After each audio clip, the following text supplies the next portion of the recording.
Hi there. Good Tuesday morning. The U.S. launching a new round of attacks on Iran overnight. The prospect of peace now hanging in the balance. It is May 26th. This is Today. On edge, the U.S. carrying out a new offensive overnight targeting Iran's military as that country's supreme leader issues a harsh new warning to America and its Middle Eastern allies. All of it threatening that fragile ceasefire and the ongoing peace talks. It's going to take a couple days to settle on. We're live in the region. More wild weather. I don't know how they're going to get to their houses. A deluge of rain slamming the brakes on one of the busiest travel weekends of the year, flooding roads and grounding flights. And we're not out of the woods yet. Dylan has the full forecast. Race against time. We're running behind the outbreak. We're not yet, trying to control it. The Ebola outbreak in Africa spreading, with the number of infected patients rising again, stoking global fears. We'll take you inside the urgent effort to contain it and new precautions here at home. Show of support. All those people up in that grandstand are your family, and we've got you. The NASCAR community rallying around Kyle Busch's wife and children. His fellow drivers honoring him on and off the track. Tribute to Kyle Busch, the bow. As we learn new details about the illness behind his death. We'll have the very latest. Those stories, plus play the hits. The American Music Awards shine with a mix of 90s nostalgia and modern day stars. But it goes like this. From surprise reunions to the biggest winners, the best moments from a memorable night of music. And finally, the New York Knicks are going to the NBA Finals. Knicks fans celebrating after the team ends a nearly 30-year drought. Knicks are red hot once again. Punching their ticket to the championship round for the first time since 1999 with another dominating performance. But a major challenge waiting in the wings. We're live with all the hoops highlights today, Tuesday, May 26, 2026. From NBC News, this is Today with Savannah Guthrie and Craig Melvin. Live from Studio 1A in Rockefeller Plaza. And a very good morning to you. Welcome to Today. Thank you so much for starting your Tuesday with us. Ladies and gentlemen, we are showing you the world's most famous arena, Madison Square Garden, because those New York Knicks are going to the finals for the first time in 27 years. With total domination, yes. Sweeping the series against the Cavs. I mean, just incredible. I'll let you take it from here. No, they haven't lost a game since April 23rd. The two losses that they have had, they lost by a combined 2 points. There's Mr. Frazier there on the far left. Delano got to meet him a few months ago, and he was wearing his championship ring. And Del was like, "What is that?" He's like, "It's the last time the Knicks won a championship." Oh. And Delano was like, "When was that?" He's like, 1973. Okay, well, a lot of the championship fingers getting itchy for yes. the ring, so we'll see. But they got to face the next team first, which we're still in that series. Yeah. More on the Knicks in just a moment. First, we will start with our top story. The U.S. launching new attacks in Iran overnight. American military forces conducting what they called self-defense strikes on targeted sites, but now Iran's Revolutionary Guard is threatening to retaliate. So this morning, Secretary of State Marco Rubio insisting that despite the escalating tensions, the latest round of peace talks are still ongoing. Our chief foreign correspondent, Richard Engel, is in the region with the very latest. Richard, good morning to you. Good morning, Craig. The U.S. military carried out these new strikes against Iran just as peace talks appeared to be gaining traction. The peace talks, however, are not over, but it is a major obstacle as President Trump is now issuing new demands for peace. While it looked like diplomacy was working just yesterday, the war in Iran escalated significantly overnight, with the U.S. military launching new strikes. According to Central Command, the U.S. targeted missile launchers in southern Iran and destroyed Iranian ships attempting to place mines in the Persian Gulf, claiming they were threatening American forces. CENTCOM said the strikes were done in self-defense and with restraint. A U.S. defense official told NBC News the attacks were near Bandar Abbas, where Iran has military bases. Iran's Revolutionary Guard quickly responded, saying it considers its right to reciprocal response both legitimate and certain, adding it fired at an American jet and drones that entered Iranian airspace. Iran's new supreme leader, Ayatollah Mojtaba Khamenei, posted another warning on X, writing, "America will not have any safe area for wickedness and the establishment of military bases in the region." This latest escalation could jeopardize the most significant diplomatic push yet to end the 3-month war with Iran, which has sent gas prices soaring. International negotiators, including an Iranian delegation, are now gathering in Qatar for talks. Secretary of State Rubio, speaking after the U.S. military attacks, suggested peace talks are not over. I think there's strong alignment and agreement on what a preliminary draft should look like. It's going to take a couple days to settle on, even down to the disagreements over a word, sentence. But President Trump is now adding a major new condition, writing that as part of the Iran deal, he expects all countries that took part in negotiations to make full peace with Israel and join the so-called Abraham Accords, an agreement spearheaded by his son-in-law, Jared Kushner. That is likely to be a major sticking point for many Middle Eastern and Islamic nations. A senior Arab official this morning told NBC News that the priority now should be ending the war with Iran and reopening the Strait of Hormuz, and that any possible future peace deals with Israel can be discussed later. Our chief foreign correspondent, Richard Ingleforth, there in the region. Richard, thank you. And now back home to the major cleanup from those severe storms that put a damper on a lot of holiday weekends. Many across the country celebrated Memorial Day in the pouring rain. The weather created headaches for millions of travelers hitting the road, too, or trying to catch flights. And more storms in the forecast today. We will check in with Dylan in for Al in just a moment. But first, NBC's Aaron Gilchrist with the latest from waterlogged Atlanta. Aaron, good morning. Hey, Savannah, good morning to you. We've had rain basically every day for at least a week in this area. And let me show you what can happen when you've got so much rain falling. The ground gets saturated. This tree fell on top of this house yesterday. Nobody was hurt here, but this is just one example. And we know we've had storms, potential tornadoes, and flooding just making a mess of Memorial Day. This morning, severe weather pummeling much of the country. From a tornado in Alabama to waterspouts seen here in the Florida Panhandle. I don't know how they're going to get to their houses. The rain-soaked weekend leading to dangerous and deadly flooding. One woman killed when rushing water swept her SUV out of a parking lot in Mississippi. It doesn't take very many inches to sweep a vehicle off the road. Streets also flooded in Texas, rising around cars, drivers stranded, others wading through the water to help. And this morning, millions remain under flood alerts across the South, after storms put Memorial Day celebrations for some on hold. Yeah, I remember seeing a 3-day weekend with this much rain before. While others braved the elements with ponchos and umbrellas. Strong winds leaving usually crowded beaches deserted. Parts of the Southeast seeing rainfall rates reaching 2 to 3 inches an hour, with areas along the Gulf Coast reporting up to 6 inches on Monday.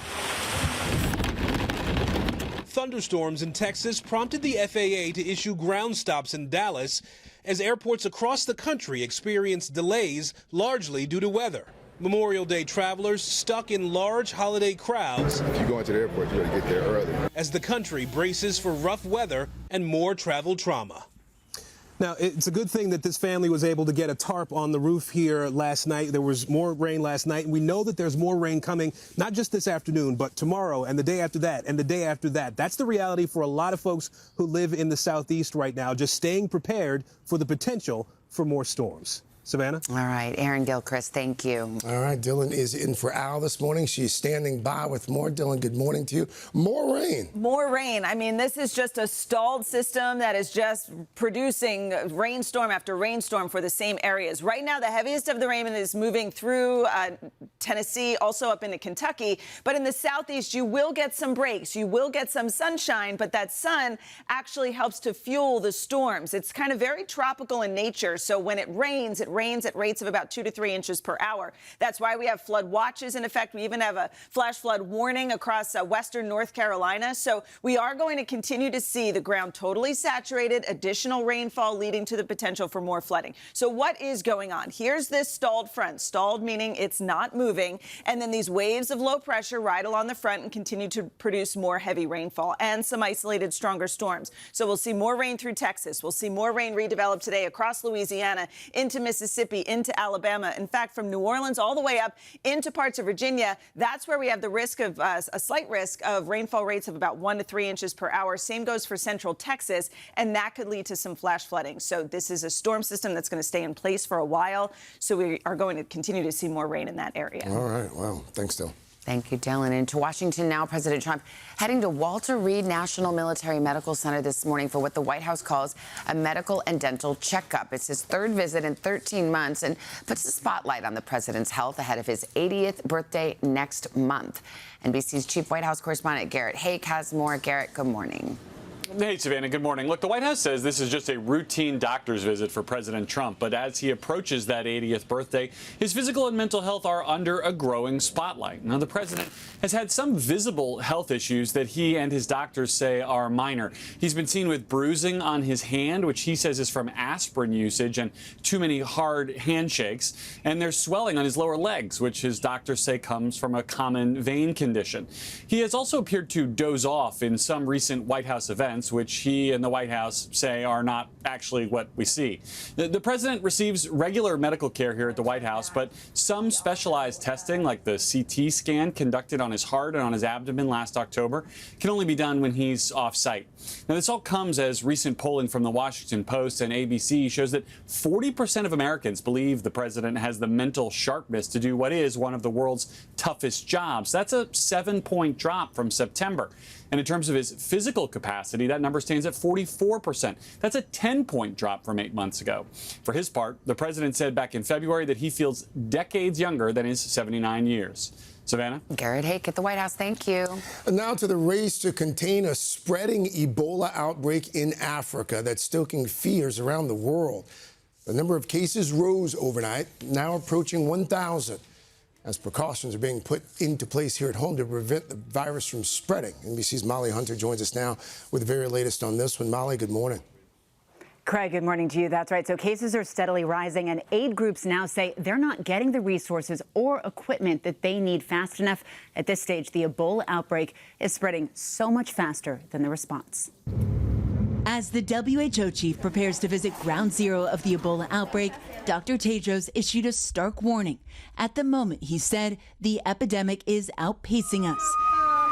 With suspected cases now topping 900, he's traveling to the Democratic Republic of Congo today. And speaking to WHO doctors on the ground, it's clear they're playing catch up. We don't yet know the full extent of the outbreak. And now it is very difficult. We're running behind the outbreak. We're not yet, trying to control it. Red Cross workers now going door to door, sharing information about how the disease is spread. Volunteers in hazmat suits supervising burials. But attacks on healthcare facilities, ongoing conflict, and mistrust in the community all obstructing the response. As fears grow about the spread, now at least 7 suspected cases in neighboring Uganda. While in Germany, American doctor Peter Stafford still undergoing treatment, improving daily, his kids getting a glimpse through the window this weekend.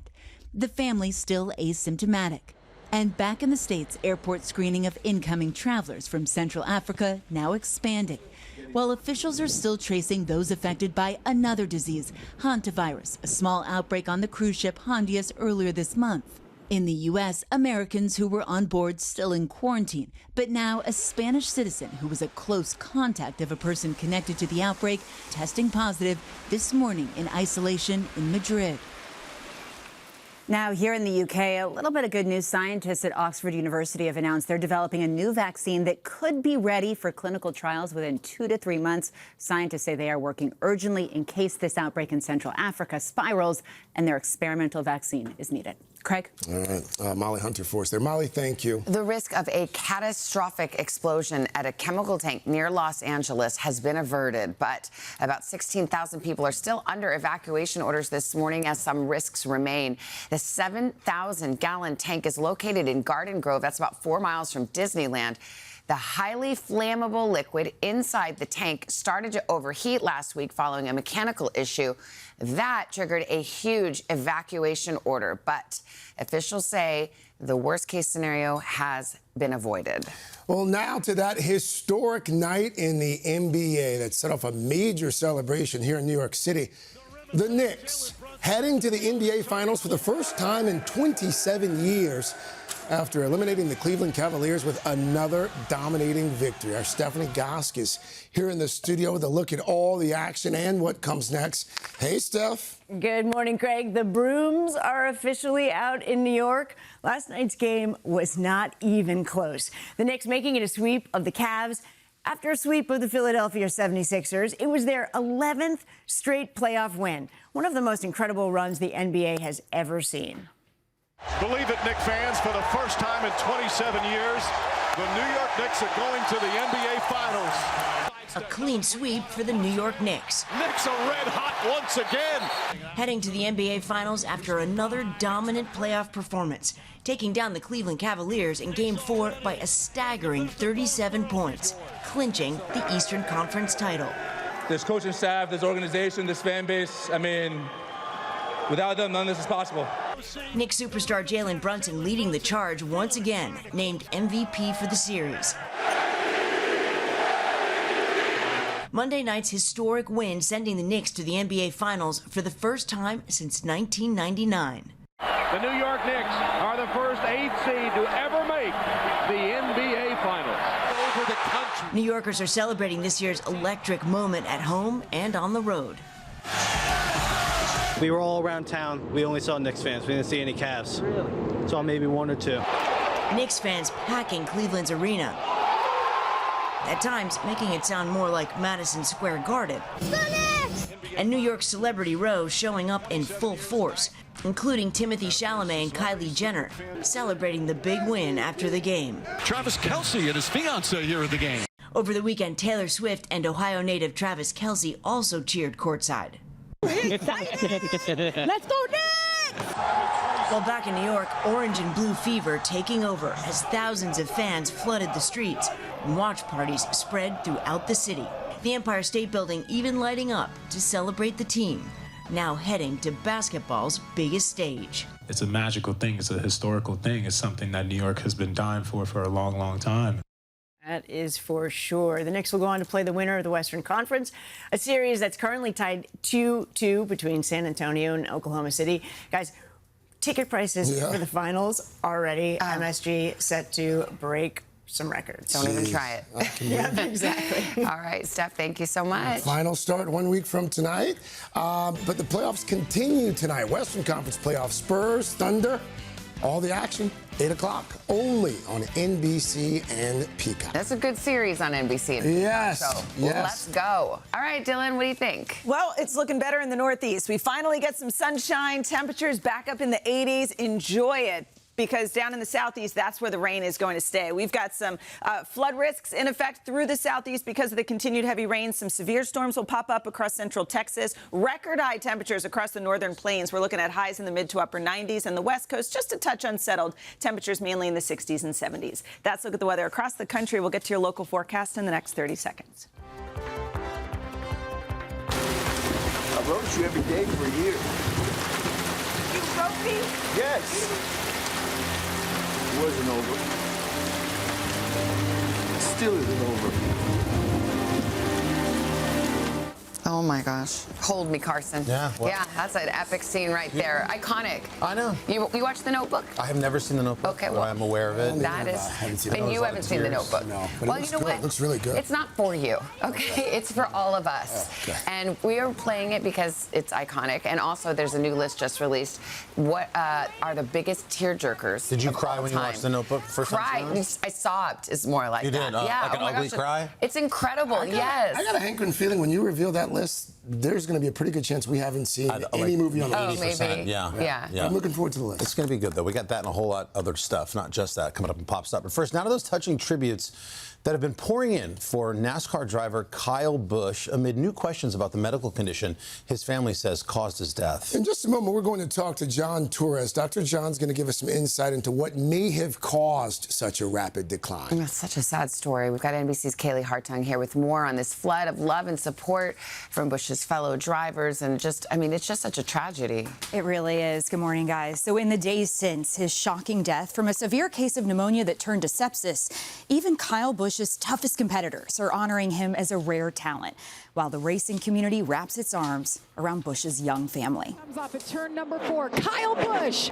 wins at Dover. In the days since the sudden death of Kyle Busch, the world of racing uniting in grief. I will always remember him as the guy who hated to lose more than anybody.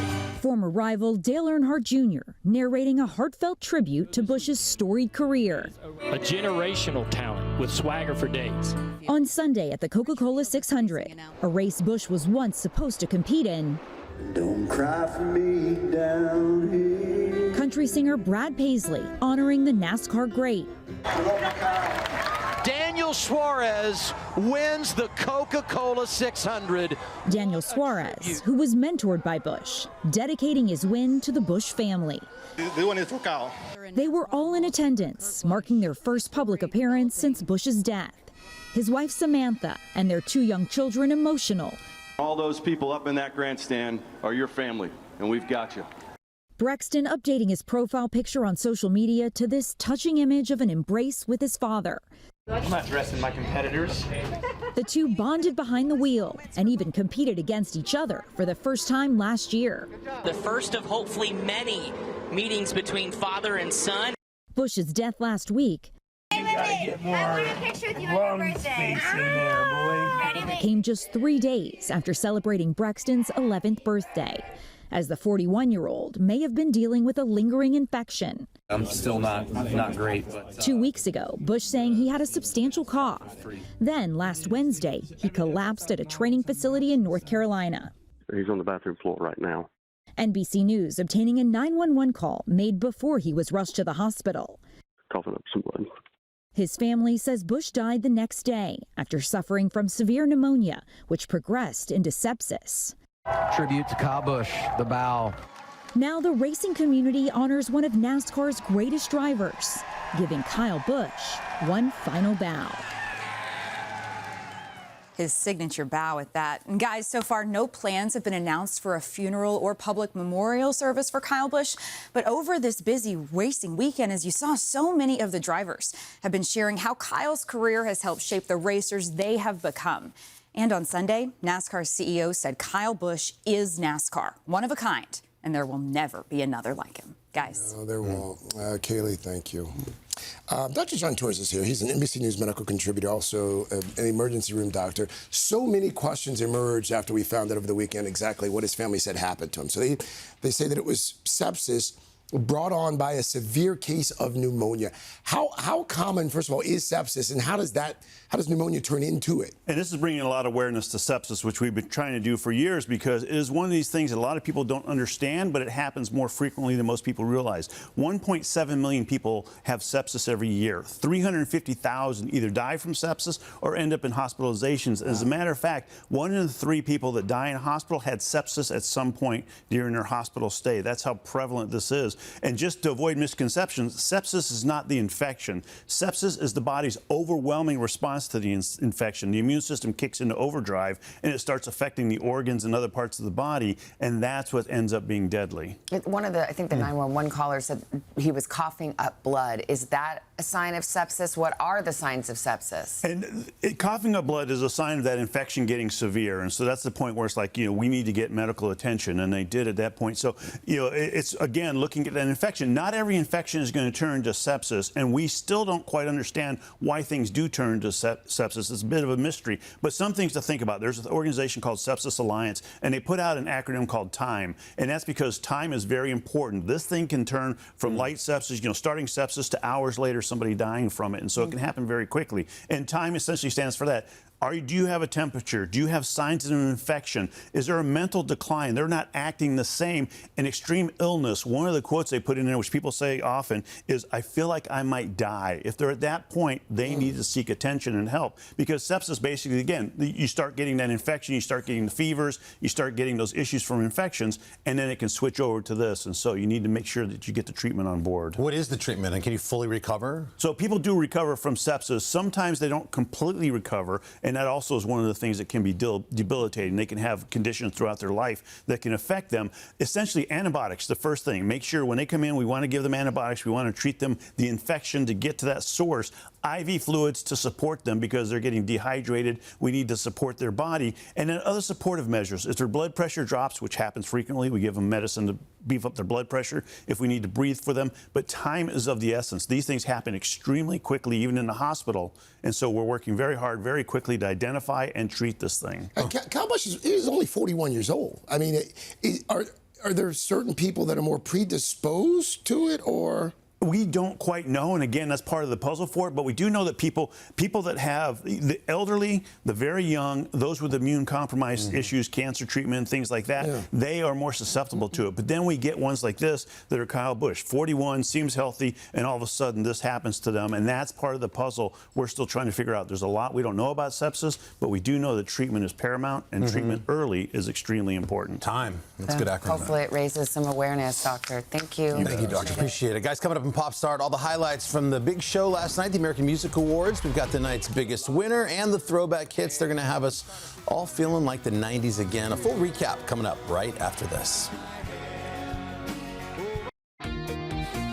We are back, 7:42. Dylan is here for Al this morning. Get another look at the forecast. Yeah, we have finally some nice weather to look at least for the Northeast. The sunshine has returned. The warmer temperatures are moving back in. And the northern plains, we're looking at record high temperatures. Might be too hot for some of you, like in Billings, Montana. 95 degrees. That's 24 degrees above average. But you go into Chicago, 86 looks pretty nice. Cleveland, 72 degrees. That's exactly where you should be this time of year. Tomorrow, we're still looking at 90s up across the northern plains, the upper Midwest. Green Bay, 79, Cleveland 77, New York 83 degrees. That's nice and above average too. And as we go through the next couple of days, nothing too extravagant. I mean, we'll drop down into the mid 60s in Milwaukee Thursday and Saturday. And in New York, we're going to stay in the mid to upper 70s. Still kind of hot through Thursday in Raleigh, but then you drop down to a comfortable 75 degrees on Saturday. So record high temperatures across the northern plains, sunshine in the northeast. That flood risk continues through the southeast where the ground is totally saturated. We'll likely see some isolated severe storms across central Texas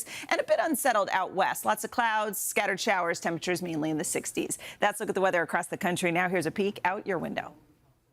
And that's your latest forecast. We're just chit-chatting. We had a good You guys Pop just Start. text each other if you want. I know. No, we want to pay attention This to is a Pop Start sneak peek, but this is like a heavy appetizer. Okay. Like I sat down in the restaurant, I got a sliced steak for the table right off the bat. Sliders. A big one for you right Slider here. roof, yeah. Last night's American Music Awards star-studded celebration of both new music and timeless favorites. The night's big winner, BTS, the K-pop group, won the highly coveted Artist of the Year award, along with Song of the Summer for their track Swim, and they also won Best Male K-pop Artist. That is a clean sweep in all three of the big categories they were nominated in last night in Vegas. You know who also had the right stuff last night? I'm guessing. The New Kids on the Block. That's right. They brought down the house with their 1988 hit, You Got It. Take a look.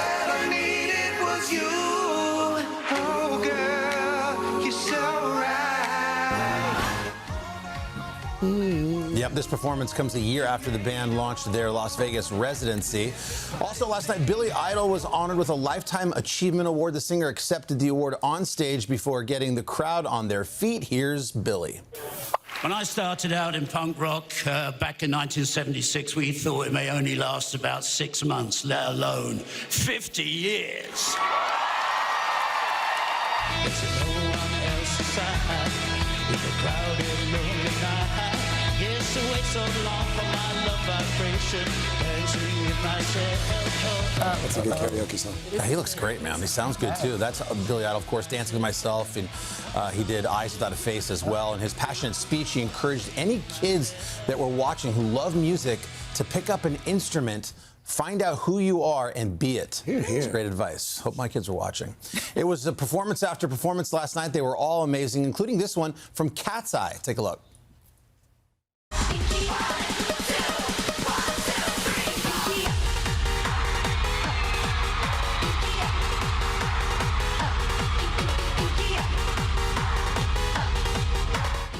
Another favorite dance track in the Daily household. You guys been rocking Pinky Up in your houses? Oh, yeah. You know they're coming to the Plaza. I know they are. I wrote that. It's coming up here in a second. sorry. They also took home the award for Best New Artist last night.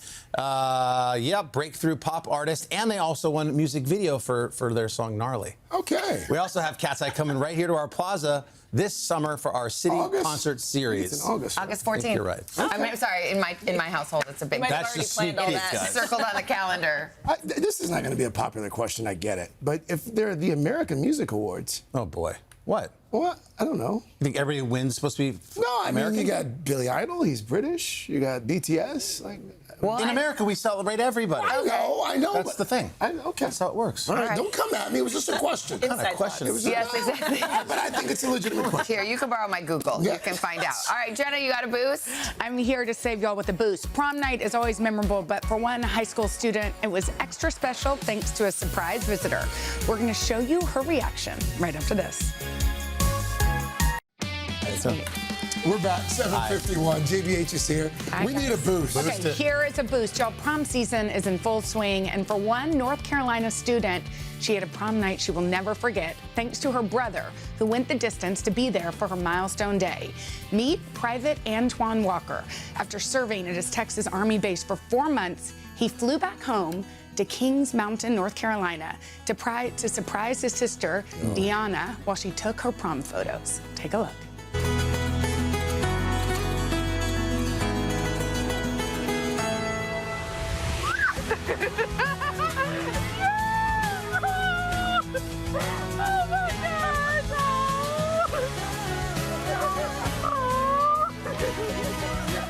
That's brother, sister, you said? Yes, That is another beautiful. example of Look, she can't. beautiful sibling. You know better than to mess up her makeup. I know. The caption just said that, too. The caption just said her makeup was ruined, but it was worth it because they got to be together. Yeah, between prom and graduation, this is the time of the year we've seen a lot of these. Yes. Nightly News, Tom Yamas had a bunch of these great ones. The military reunions and the I crying. could watch it all day. Beautiful. I just love the siblings, too, getting along. I See, know. there's hope for us. We have kids who fight all day. When they get Yes, older, apparently that's when it happens. All right, guys, coming up in Pop Star, Bond fans, listen up. Which A-list actor and fan favorite says he is officially out of the running to play the iconic spy?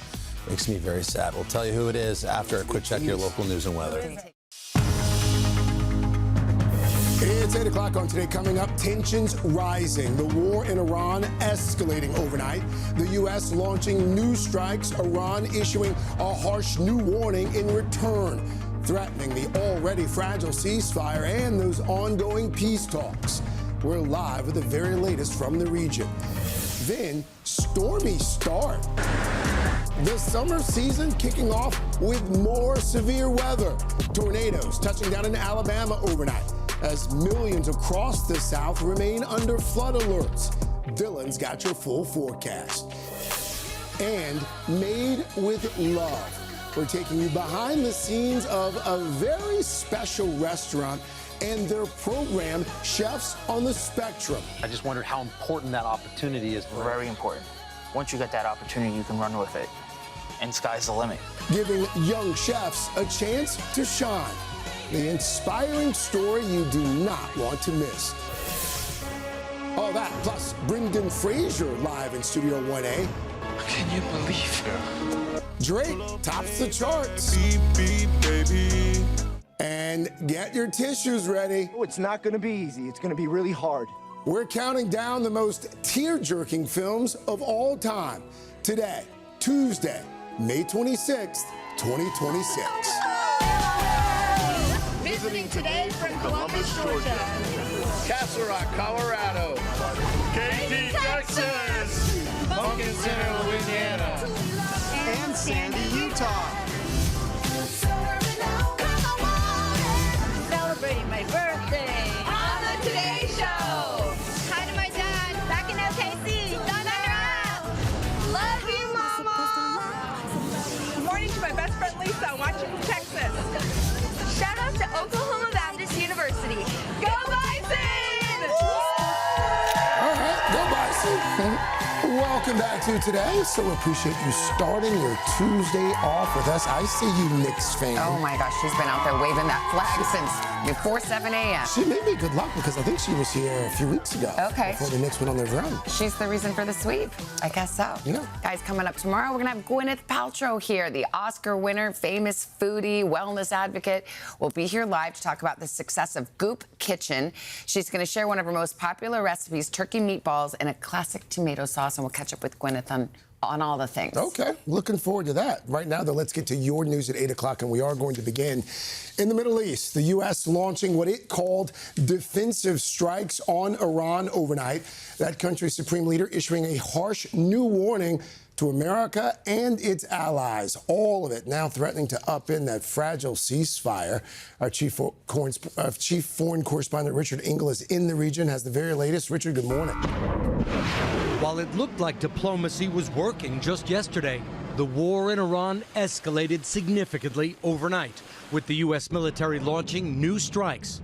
According to Central Command, the U.S. targeted missile launchers in southern Iran and destroyed Iranian ships attempting to place mines in the Persian Gulf, claiming they were threatening American forces.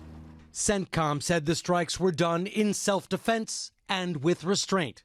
A U.S. defense official told NBC News the attacks were near Bandar Abbas, where Iran has military bases.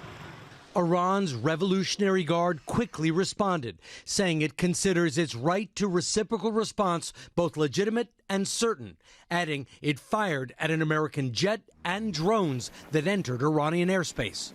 International negotiators, including an Iranian delegation, are now gathering in Qatar for talks. Secretary of State Rubio, speaking after the U.S. military attacks, suggested peace talks are not over. I think there's strong alignment and agreement on what a preliminary draft should look like. It's going to take a couple days to settle on even down to the disagreements over a word, sentence. But President Trump is now adding a major new condition, writing that as part of the Iran deal, he expects all countries that took part in negotiations to make full peace with Israel and join the so-called Abraham Accords, an agreement spearheaded by his son-in-law, Jared Kushner. That is likely to be a major sticking point for many Middle Eastern and Islamic nations. That was our chief foreign correspondent, Richard Engel, there from Jerusalem. We turn to the weather now. The Northeast finally getting a break this morning after days of relentless rain, but parts of the South not as lucky. The extreme weather turned deadly yesterday when an SUV was swept away by rising waters in Mississippi. One woman was killed. And in Texas, more of the same, floodwaters leaving some drivers stranded. And unfortunately, there is more rain for that region in the forecast. We'll check in with Dylan now, get the very latest. It's really been relentless. It's been relentless. And because the ground is totally saturated, the water rises so quickly when you get these heavier downpours. Right now, so far this morning, the heaviest of the rain is falling across Kentucky, stretching down into Tennessee. But we will see those showers and storms fill back in across the southeast in areas like Atlanta, back through Alabama, along the panhandle of Florida, and into eastern Louisiana, too, southeastern Mississippi. So this is the area you've been dealing with a lot of rain. You get some of these heavier downpours with rainfall rates of about 2 to 3 inches per hour, and that could lead to more flooding. So that's the biggest concern in that part of the country. Then we shift over to Texas, where we're going to see more wet weather in addition to some isolated stronger storms. Hail could be 2 inches or more in diameter. We could get those gusty winds up to about 60 miles per hour, and we can't rule out tornadoes. That would be across west central Texas. Again, that same area is dealing with a lot of rain recently, so we are going to see the chance of some flash flooding. Also in here through New Orleans, right up into parts of Virginia, where we could see more flash flooding. Additional rainfall amounts could be as high as 3 to 4, even 5 inches if you get stuck in some of those heavier downpours. All right, Dylan, we'll come back to you in just a few moments. Meanwhile, a 17-year-old boy is recovering this morning after being bitten by a shark while fishing with his father off the coast of Galveston, Texas. That teenager's father immediately applied a tourniquet, but as they raced back to shore, the boat lost power. And that's when the Coast Guard was called to respond. It's going to be a 17 or 18-year-old male. He's been bleeding for 2 hours. They've placed a tourniquet, but he's been bleeding, lost a lot of blood, barely conscious. So when the Coast Guard arrived at that stranded vessel, they applied a second tourniquet on the teenager there. He was rushed to the hospital for treatment. This morning, his condition remains unknown. History was made in Texas last night as 3 Houston Astros pitchers combined for the first no-hitter since 2024. Called third strike. The Astros' 17th no-hitter. And it is confirmed. The Astros with a no-hitter. That was Alan Bersanta finishing things off for the Astros. He got the final 6 outs of the game in his major league debut. Wow. Not too slouchy way to enter the league. It was the first no-no in the big leagues in nearly 21 months. What's a no-no? Sorry. No-hitter. Dare I ask? Yeah, no-no. No-no. Oh, a no-hitter's a no-no? It's called no-no. Oh, okay. Yeah, that's how the cool kids say it. Oh, okay. I didn't know. I just went out through a no-no. My no-nos are a little different. Okay. All right. Astros beat the Rangers 9-0. News and sports have been covered. All we got left is Pop Star. All right, guys, grab the tissues. We teased it earlier. There's a new list that's ranking the top tearjerker movies of all time. Yes, The Notebook is on that list, as you well know. We'll tell you which one landed at the top. But let's switch gears. Coming up, I'm really excited to share this inspiring story. There's a restaurant right here in New York that's bringing adults on the spectrum right into the kitchen. This is awesome. We're going to show you firsthand the difference it's making when we come back. May is Mental Health Awareness Month, and this morning, Carson, you've got a really inspiring story about a new program. It's helping adults with autism land some pretty coveted jobs. Yeah, we're excited about this. This is pretty cool. You know, people on the spectrum have an 80% unemployment rate, but a new program called Chefs on the Spectrum is working to change that, giving them the chance to work in fine dining and setting them up for success beyond the kitchen. For adults on the spectrum, like 27-year-old Joe Valentino, 1-piece shrimp tacos, order by eye. a career in fine dining was a pipe dream. Joe was diagnosed with autism as a toddler. At a young age, he was drawn to the Food Network, even dressed as Emeril Lagasse for Halloween. How long have you loved food or thought about being a chef? I mean, how far does this passion go back for you? So this Joe? goes back since I was a little kid. Today, Joe's crushing it as a cook for Chef Franklin Becker, owner of Point 7, an upscale restaurant in Midtown Manhattan. His recipe for success? I'm going to help you finish this plate. A boss who believes in him. Tell me more about the superpowers you see in workers on the spectrum and how they can be beneficial to you. Oftentimes, many people overlook the fact that these people are more than capable of doing the job, and they judge them. In their minds, it's a disability. I think it's a special ability. Joe's career sparked Chefs on the Spectrum, a new program Chef Franklin Becker created to train and place people with autism in fine dining. Over a dozen chefs have signed on, including renowned chef Daniel Boulud. This isn't just, a charitable effort. Joe Valentino is the best man for this job that he works right now. Absolutely. How does he interact with the other employees? He brings love and joy. Good, good. He taught some tough guys how to be empathetic and sympathetic. He's the lifeblood. He's an amazing kid. You hearing this, Joe? Yeah, I'm hearing it. You got a lot to live up to, bud. I know. You want to come over and chat with us? Yeah. Come on.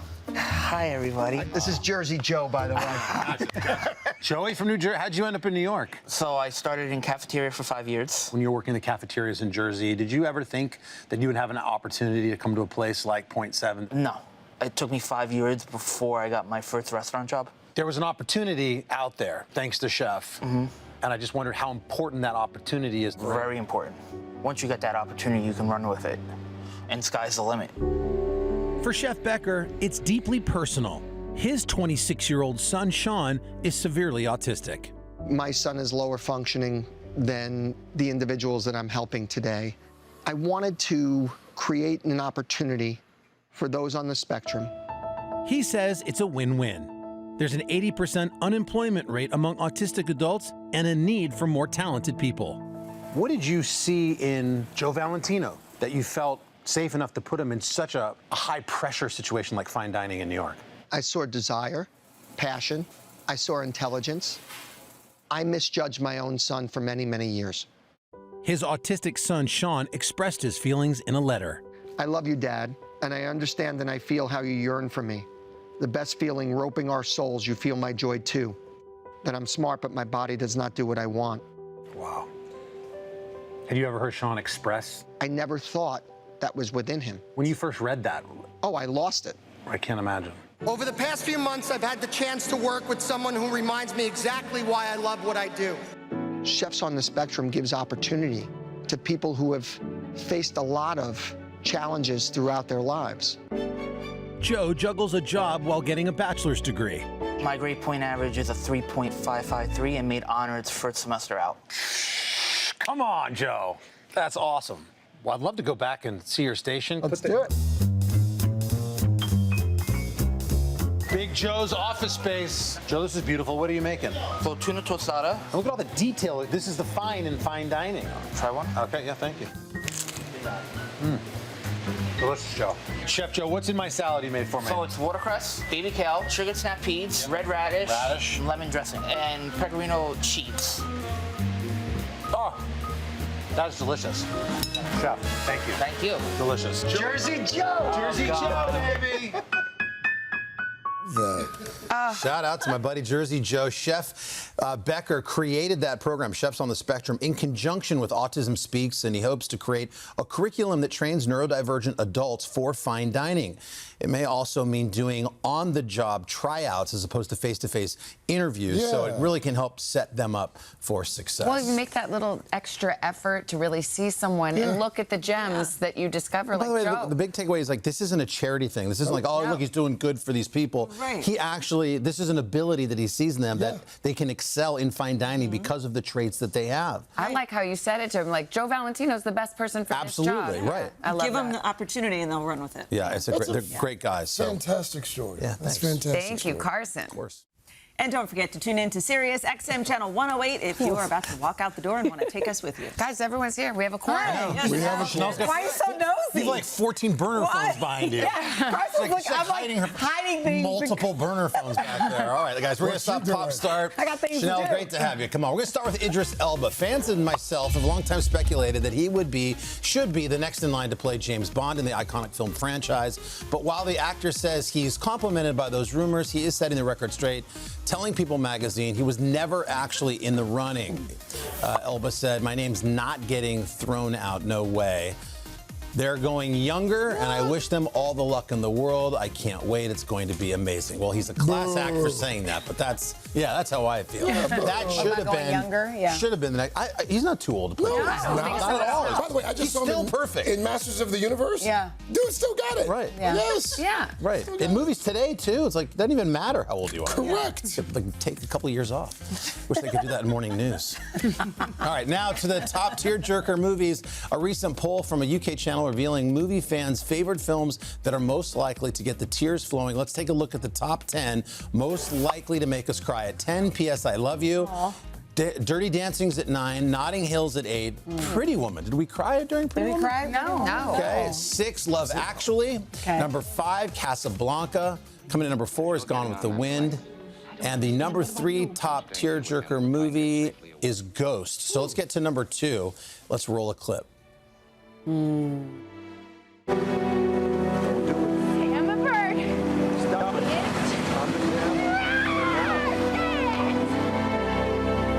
You're a bird. Do you want to add any to that? What did you say? Well, this may be controversial, but Beaches, it's a classic. Yeah, I cried. Why would that be It's terms of endearment. Oh, Yeah. that's the number one Right? tearjerker. Steel Magnolia. Oh my gosh, that's I know. Y'all are crying a lot at movies. Hey, what about Rambo? Remember when, like, they were chasing him out there? Yes. War hero. You know the movie I cried at? Sad. Lassie. Old Yeller. The Notebook, by the way, is number 2. Old Yeller. The number 1 most likely to make us cry. Here it is. Never seen it. Hold on. Keep your eyes closed. Do you trust me? I trust you.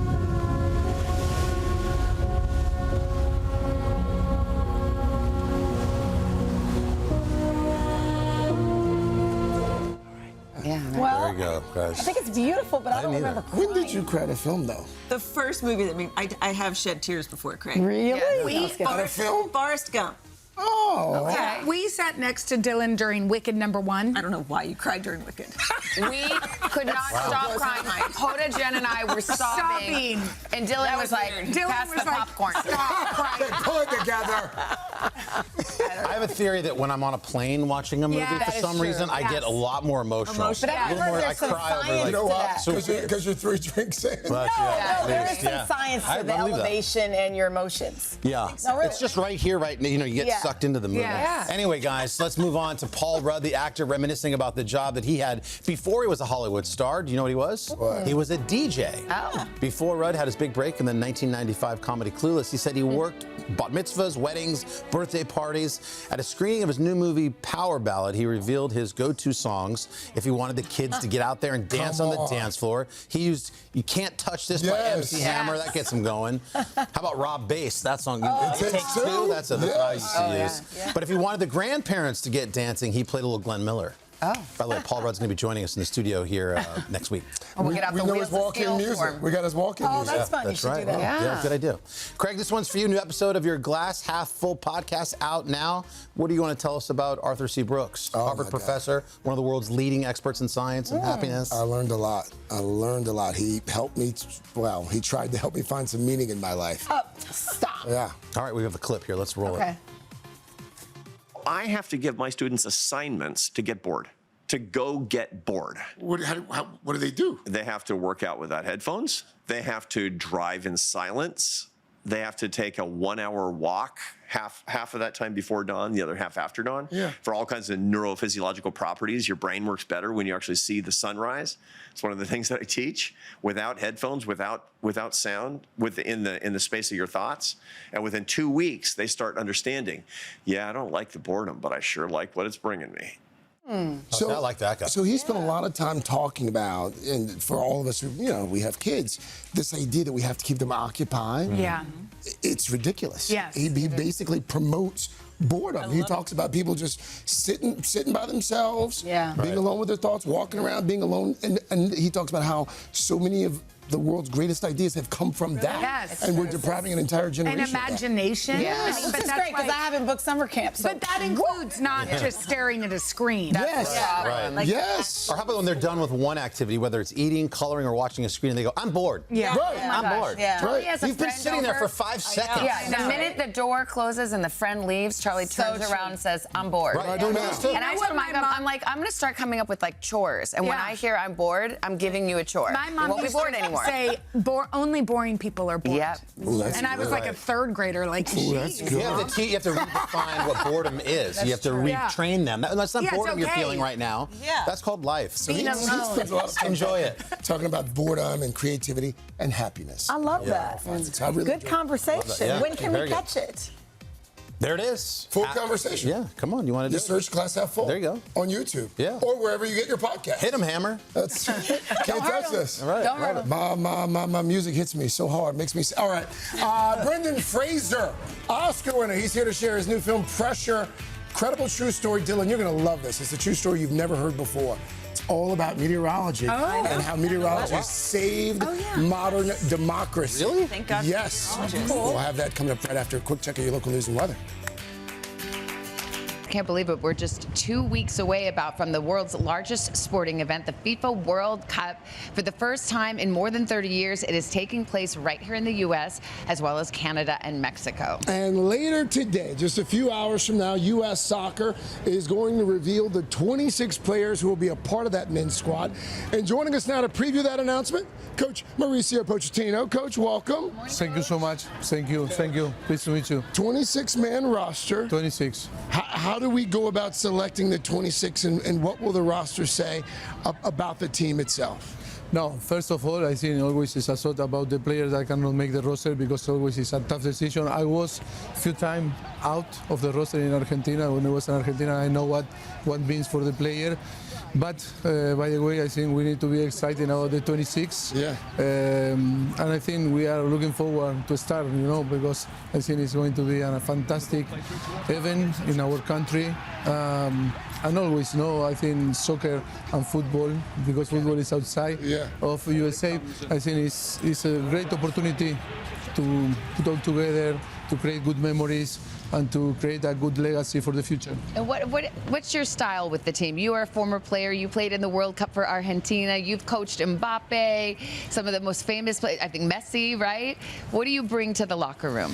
Well, I think it's to translate our culture, American culture to the team, and the team to, to translate the same, ideas of being brave, try to win every single game, to create good memories. I think that is important. I think our fans need to see the team, giving everything to being brave, exciting, memories. I think it's what we want to see is to win, because we want to be very competitive. Is to win, but in the same way to create good memories for the fans. Yeah. Coach, thank you. Thank you so much. Thank you so much. Thank you. Can't wait. Thank you so much. Go get 'em. Thank you so much.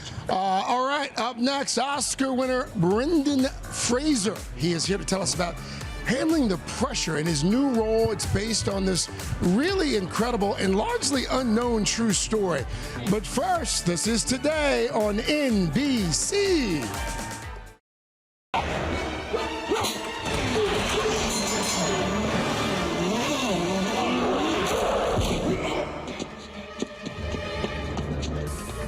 Oh, that was Brendan Fraser as the heroic adventurer Rick O'Connell in The Mummy.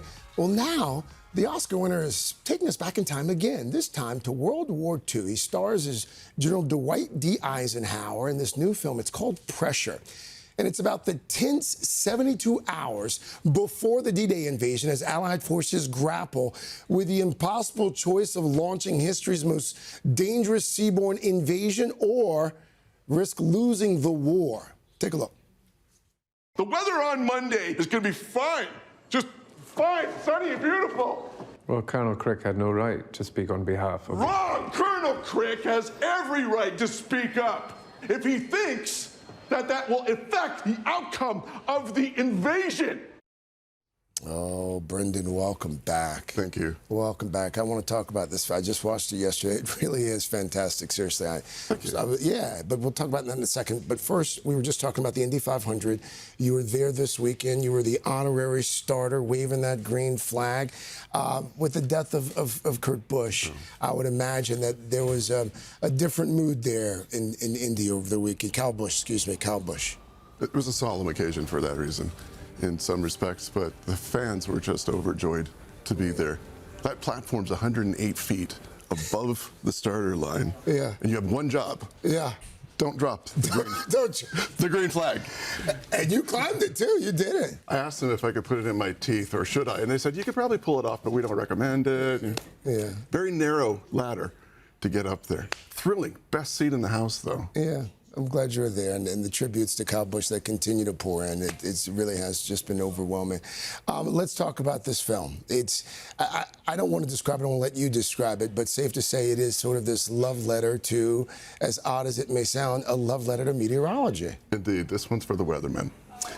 I did not know that the invasion as planned for D-Day was Monday, June 5th, 1944, and it was delayed 2 weeks until the 18th.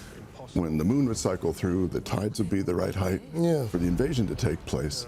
But inclement weather the weekend before, the Friday, the Thursday, was brought to the Joint Chiefs of Staff by a meteorologist played by Andrew Scott, who stands his ground, speaks truth to power, like a boulder in a stream. And he tells them something they don't want to hear, which is there's going to be a storm on Monday. If you attack then, it will be a disaster. He came back to them and said, if you're going to, there's a lull in the storm tomorrow morning for only between 8 and 10 hours. If you're going to go then. That was Tuesday, June 6, 1944, what we know now to be D-Day. And the troops went at that time. It just redoubled my respect for them, knowing what they were going into, the kind of fight they had ahead of them. And the fact that This was a decision that was a weather report. Yeah. That changed our history. Yeah. In so many ways, and the fight to defeat tyranny and fascism. And it's a story that I knew nothing about until I saw the film, and I don't think it's a story that most people are probably familiar with as well. But we've seen movies about D-Day. We've seen General Eisenhower portrayed for a long time. Does that present unique challenges as an actor when you are playing a character who's been played so many times and telling a story that is so familiar? Absolutely, and the challenge is always going to be there. How do you play a leader, a general, a king, an emperor? Well, Shakespeare figured that one out. It's the people around you who let the audience know the status of that individual, and it's the actor's job to put a human face on whoever he's playing. What kind of research did you have to do? Well, I read everything I could get my hands on. I read Ambrose. Wow, look at the resemblance. It's a bit striking there. That's what our director sold me with. Going, really? Me? And then he sent me photos. I went, okay, maybe I can see this. Right, so research. I spent time in the archives of the Imperial War Museum in London on South Bank. I had in my hands an actual copy of the playbook for Operation Overlord. It was the staples had rust in the corner of them. It was chilling. I naturally have seen all the films. I tried to pay attention in history class, but I did not know that the entire operation could have been derailed by a weather report. I also did not know that 6 weeks prior was an operation called Tiger. It was a joint rehearsal. An exercise, Yes. Dylan, and our resident meteorologist, Dylan Dreyer, we've been talking about this film all morning. She's very excited. Your buddy Al Roker actually scheduled a viewing party for our weather unit. I think we may have a picture of Al. He posted this picture on social media. Oh, that is so cool. Thank you, Al. But we wanted you to feel at home, so Dylan, she offered to give us the forecast for D-Day. This is the actual forecast. Dylan's standing by. It's a lot easier to give a forecast after the fact, right? But I mean, like, it's wild as a meteorologist not knowing this whole situation, to know that this was a part of history. But this was the setup back then. On June 5th, we had this monster storm that was just making low visibility. We had gusty winds. The surf was really churned up. And then this storm system was moving away. But on June 6th, there was just this brief moment. The weather was still not great, but it was good enough to move in there, because this storm pulled away before the next one moved in. And it was like 2 weeks after that the weather stayed pretty miserable. It's just fascinating to look back and see what actually happened. Your meteorologist is timeless, by the way. A meteorologist for the ages there. Well, this one is for you. And for Al, too. Yeah. Well done. Well done, Brendan Fraser. Come back anytime. Appreciate it. Thank you, thank you, thank you. You can catch Pressure in theaters May 29th. Also, Brendan's aforementioned co-star, Andrew Scott, he's actually going to come back in our third hour. Savannah? Cool. Love that one. Thank you, guys. Coming up on Shop This List, fashion that keeps you cool on those hot summer days. And, yes, Melissa, an ice cream maker to whip up your own sweet treat. But first, this is Today on NBC. Is that real?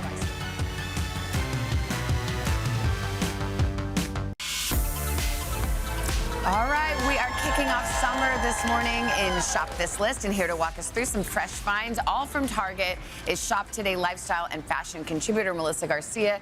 If you want to add everything to your cart with just one click, you can scan the QR code on your screen. Just trust Melissa. She's picked some good ones today. Yes. Hi there. Okay, so tell us about these fashion finds. Okay, so this is great. So summer's always about finding like the perfect tank top, right? These are great. So this is from Target's A New Day collection. This is the boat neck style tank top, which I love because we often don't see that silhouette in like a traditional basic tank top. It's so comfortable, so easy to wear, only $15. I would stock up on different colors. But this is also great because it's a cotton-rich fabric, so it's breathable, but it has spandex, so it will move with you. And then pants too. So as a stylist, I always tell women you need a pair of linen pants for the spring and summer. So these are great also from Target's A New Day collection. This just launched. These are great because they're the perfect balance between elevated and casual. They're a wider waist. They're a wider leg as well, have the belt on the waist that makes it feel a little bit more structured and elevated, defines the waist. But these you can dress up or dress down like super they'd be easily. cute with wedges or flats, whatever. So cute in sizes 0 to 26. Okay. And then the dress too. So this season it's all about fringe and crochet. I'm seeing this everywhere. I've seen designer dresses like this in the thousands. You don't have to spend that much. This one is great. It's super comfortable. It comes with a slip that has adjustable straps so you can really just make a custom fit. And it's beautiful. If you have any vacations or weddings in the summer, or even a dinner out, like this is the perfect easy dress. Oh, to good. wear. I love it. Comes with a slip, so you don't have to worry about it being see-through. No wardrobe malfunctions. Yes. Okay, tell us about this. Okay, so summer SPF, we're always good about putting on sunscreen, but we often forget about our lips, like myself included, I always do. So this is great. This is from Prequel, and this is their lip gloss, but it has SPF of 30. So what I love is that usually lip glosses, when they have SPF, they're really sticky and balmy and like they're just heavy. This is like the most beautiful, hydrating, lightweight gloss. It's so easy to use. They've sold 14,000 of these last month alone, Target, Wow. so I would grab it while you can. Like, Okay. these are great. Great. Okay, looks like we're having an outdoor party here. So coolers. So these are things like you grab for all the time and you just need to have them on hand. And I love a soft cooler. So there's two different sizes. You have the small and the large. This one holds about 4 cans. This holds up to 24, but not just for cans. Like this is cute for kids' little snacks or lunch. Camp lunch or something. Camp lunch is great. I like how you have the cup holders at Isn't the top it of so this smart, one. Yeah. right? And then it's for easy access. You can just pop in nice. and grab it. Also for like supermarket shopping, this is great. Beach days, pool days, and the design is so cute. And they start at just $5. So Wow. really great. Okay, great. And we were trying this ice cream during the We were tease. having a really good This time was here. incredibly good ice cream. So this is amazing. So this is from NutriBullet, and this is their ice cream maker. This just launched. It is so good. It makes ice cream, sorbet, gelato. It makes smoothie bowls. So easy to use, really good. Like, and you can control the ingredients. You just freeze them for 24 hours, pop it in here, and then you have the most delicious dessert. It was really good. This has Greek good. yogurt. Greek yogurt. So it's kind of healthy, So too. healthy, right? Okay. Oh, what about over here, Home Goods? That's just pretty design. Oh, okay. I thought we were selling baskets. We could do no? that, too. Okay, Sell well, that they next. probably have those at Target, too. Check it out. If you want to shop those items plus more, scan the QR code screen to head to today.com/shop this list. Today does make a commission on purchases made through the QR codes or the links on our website.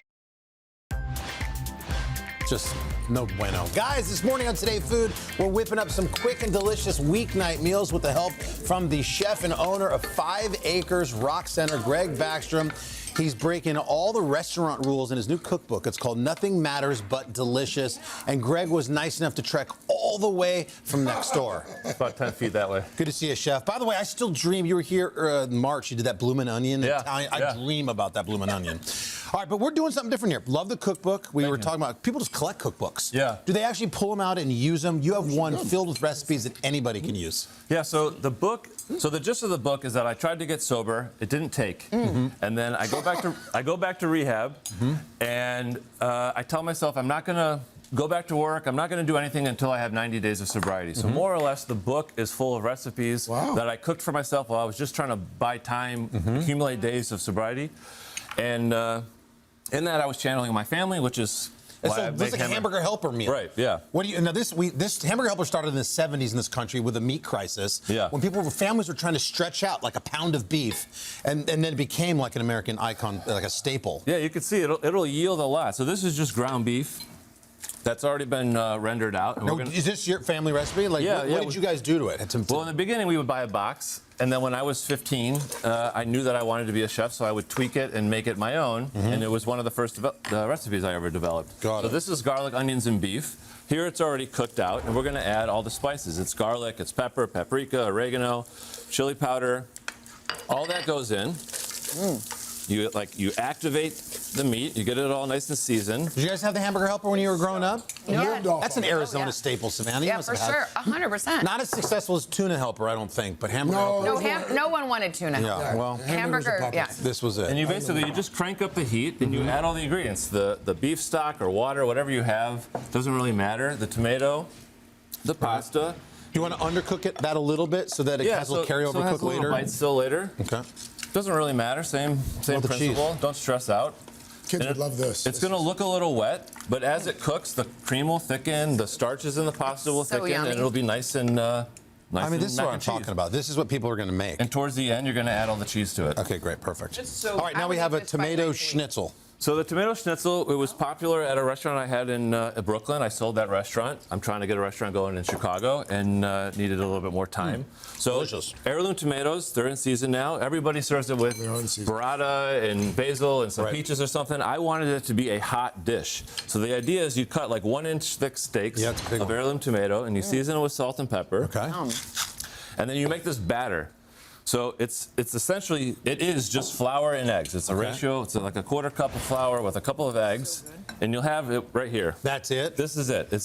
So that's egg and flour, and this is more flour? That's more flour. Okay. So the idea is that if you were to grill a tomato, it would be mushy and soft and not nice, but it would be hot. I wanted it to be a hot entree. So what is turning golden brown is the flour and the egg.